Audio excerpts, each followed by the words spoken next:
Stranger things में एक episode ऐसा है जिसने सही मायनों में सब कुछ बदल कर रख दिया। एक मामूली से गुमशुदगी के केस को एक ऐसे साइंस फिक्शन थ्रिलर में तब्दील कर दिया जहां दांव पर बहुत कुछ लगा था। तो आज हम उसी episode the flea and the Acrobat की गहराइयों में उतरेंगे। यही वो एक सवाल है जो पूरे हॉकिंस शहर के ऊपर मंडरा रहा था, और यही वो सवाल है जो इस एपिसोड की कहानी को आगे बढ़ाता है। आखिर ये कैसे मुमकिन है कि हमारी दुनिया के ठीक बगल में, हमारी नजरों से एकदम ओझल एक और दुनिया बसी हो? अब देखिए, इस मुश्किल सवाल का जवाब एक बहुत ही कह सकते हैं अनोखी जगह से आता है। एक साइंस टीचर की तरफ से, और एक पिस्सू और कलाबाज की एक बहुत ही सरल सी कहानी से। तो मिस्टर क्लार्क इसे ऐसे समझाते हैं। सोचिए, एक कलाबाज है, वो एक रस्सी पर सिर्फ आगे और पीछे जा सकता है, बस। लेकिन एक पिस्सू के लिए, अरे, उसके लिए तो पूरी दुनिया ही अलग है। वो रस्सी के साइड में भी चल सकता है, नीचे भी जा सकता है। बस यही आइडिया कि एक और डायमेंशन, एक और दुनिया हमारे साथ ही मौजूद हो सकती है, बस हमें दिखती नहीं, यही वो चाबी है जो विल के लापता होने का राज खुलने वाली है। तो अब इस नई थ्योरी के साथ लड़के और 11 अपनी खोज शुरू करते हैं। लेकिन ये कोई आम खोज नहीं है, ये बिल्कुल अलग है। अब उनकी खोज नक्शों और टॉर्च लाइट्स के भरोसे नहीं है। नहीं, ये तो अब दिमाग की दुनिया में एक सफर बन जाता है जो पूरी तरह से 11 की रहस्यमयी शक्तियों पर टिका है, ताकि वो उस अंधेरी डरावनी जगह तक पहुंच सकें जिसे वो अब अपसाइड डाउन कहने लगे हैं। लेकिन इस ताकत की एक बहुत बड़ी और भयानक कीमत है।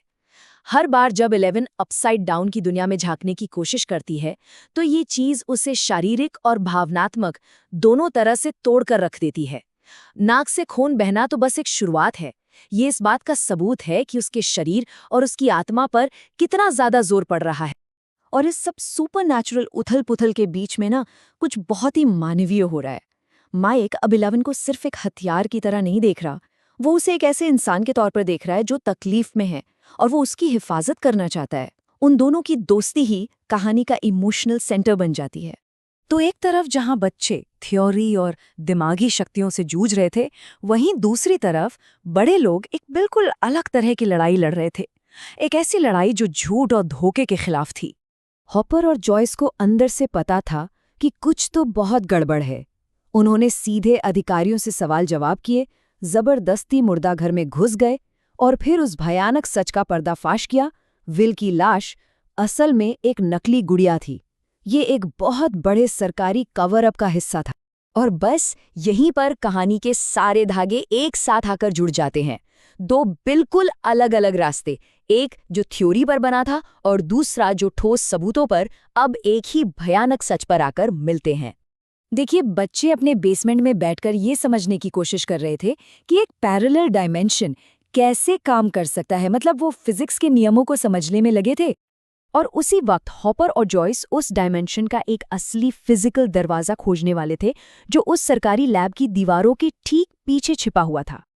ये वो पल है जब हर किसी का सबसे बुरा डर सच हो जाता है।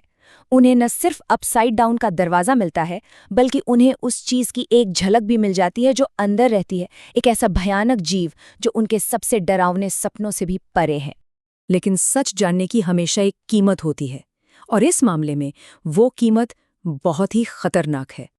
और अचानक सबसे बड़ा खतरा अपसाइड डाउन का वो मॉन्स्टर नहीं रहता, बल्कि वो लोग बन जाते हैं जो उस मॉन्स्टर को छिपाने की कोशिश कर रहे हैं।